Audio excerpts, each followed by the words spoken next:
property taxes on this facility, we're just not going to be able to do it, and it's not fair. Because why doesn't every fuel source, either they ought to be paying more property taxes or we ought to get an exemption on property taxes. And for that matter, sales taxes. Think about 8% sales tax on our projects, on these $2.5 billion projects. Anybody here know whether you have to pay sales tax on natural gas or coal? I bet you don't. You have to pay suburbs taxes. Okay, are they equivalent?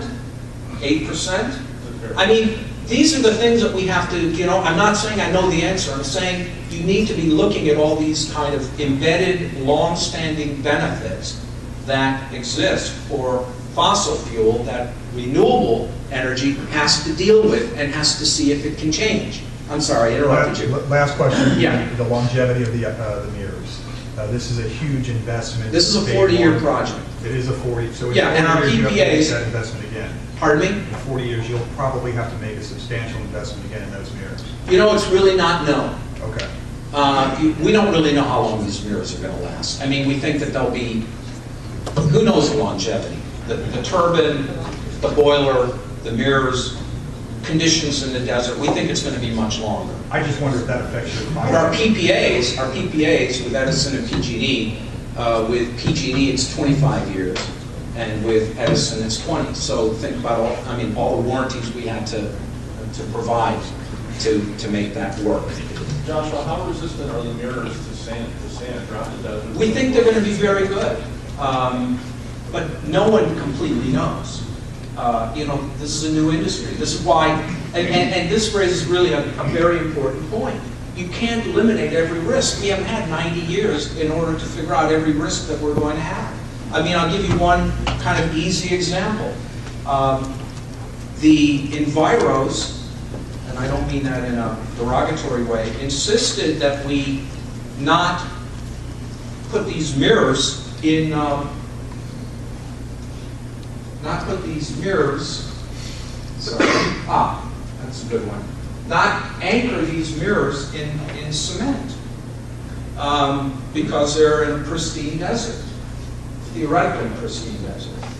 So we had to invent a method by which we could pound them and embed them to last 30 years without concrete little anchor. These are about parking post size posts. And so think about this, you never know exactly what it's going to look like with those kind of wind conditions and all that, and you're going to have to put about 150,000 of these posts for that Ivanpah project. So, and you can see we're doing it, and at the end we are not using cement because we did have to satisfy that constituency. But do we know exactly how it's going to work? No. Sorry. Wasn't a solar power tower built in Barstow in the 80s? I think it was 10 megawatts. That was ours, and then we built another. So you have some. A predecessor company. I was the general counsel. So you have some experience with this. We do have a little bit. Yeah, but we built a total of 350 megawatts over about an 8-year period before we went bankrupt because the oil prices had collapsed. So we learned a huge amount, but this technology is completely different. Those were parabolic trough, fields of parabolic troughs. And we realized that was a kind of a backwards, I shouldn't say that because it's still being used, so I don't want to be derogatory. But we thought that it would be much more efficient and ultimately lower price if we could have mirrors simply pointing at a tower. One tower, one boiler,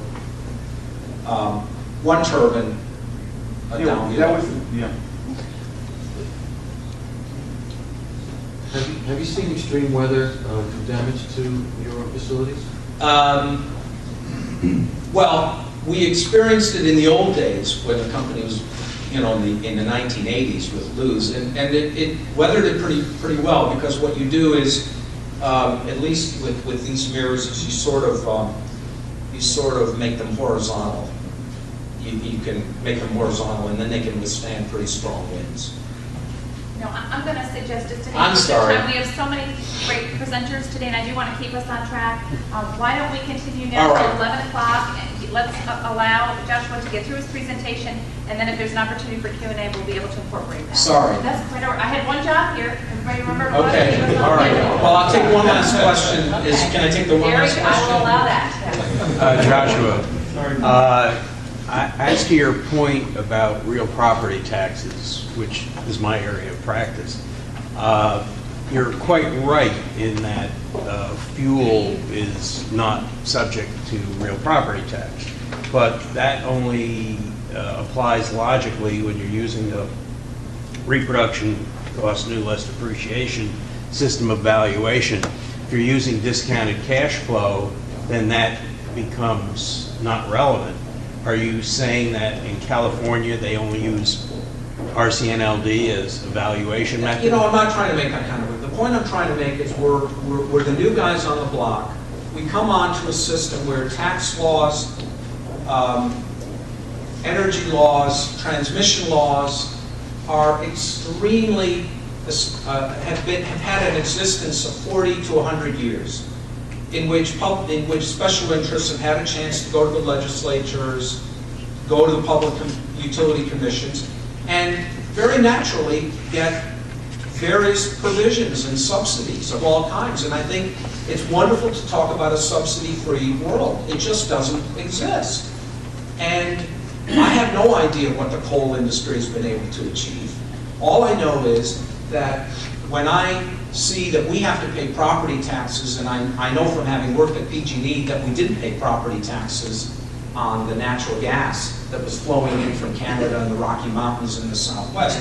You know, I quantified it, and I said, my God, for this Ivanpah project, we're going to end up paying,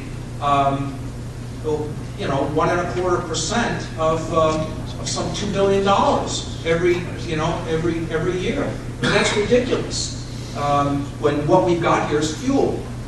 So we've managed to go to the California legislature and get that changed for a brief period of time. The idea was you get your technology competitively priced, then we can talk about whether you continue to need it in terms of equity. And of course I'm going to go back there and I'm going to say, come on, if you want to take away that subsidy from us, you start looking at all the different subsidies that exist for every energy industry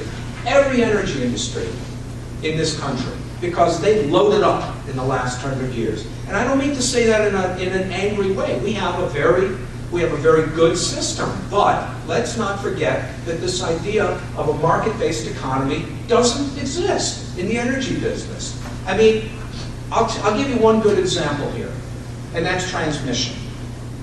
If we really had open transmission system in California, we'd have lots of people coming in and trying to bid on our 60 miles of transmission to get from our project to the central, to the rest of the system. It's only 60 miles. Those of you who are in this business know that that doesn't cost very much. Our 60 miles are going to cost us about $400 million to have Edison do it. I would love to have Transelect or somebody else come in and bid. I'd love to have that. It just isn't the case.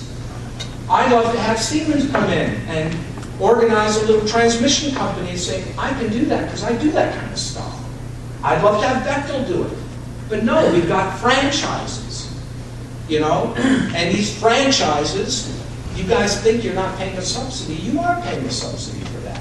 And I was with the utility police. I know about it. I defended it. I'm just trying to tell you that to be the new kid on the block and to develop a new technology, you're dealing with a lot of subsidies to a lot of vested interests who are not going to let it go. And so you need to fight this fight right here. So I'm going to try to finish up. And I'm happy to talk to you about any of these. These will give you, and you know, you'll have access to the PowerPoint behind that, right? These are enormously complicated issues. And I'll just say one last thing about this. It isn't as though we've got 20 years to do this. We have, and every new kid on the block has to get these done like right away. Right away. You've got investors.